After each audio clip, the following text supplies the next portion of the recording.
Hi అండి. మీకు నోటికి రుచిగా ఏదైనా తినాలి అని అనిపిస్తుందా? అయితే ఈ వీడియో మీకోసమేనండి. అంతకంటే ముందు మన ఛానల్ని ఎవరైనా ఫస్ట్ టైం చూస్తూ ఉంటే ప్లీజ్ అండి ఛానల్ని అయితే సబ్స్క్రైబ్ చేసుకోండి.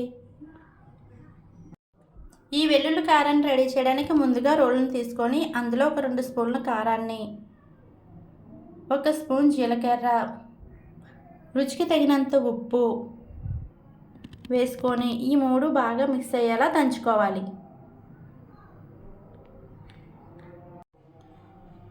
ఇలా దంచుకున్న తర్వాత ఇందులో 40 వెల్లుల్లి రెబ్బల తొక్క తీసుకున్నవి వేసుకొని వెల్లుల్లిపాయలను కూడా దంచుకోవాలి.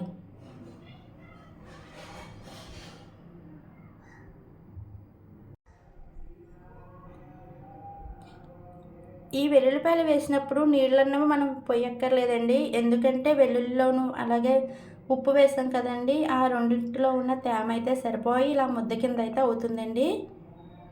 ఇలా బాగా దంచుకున్న తర్వాత దీనిని ఒక బౌల్లోకి తీసుకోవాలి.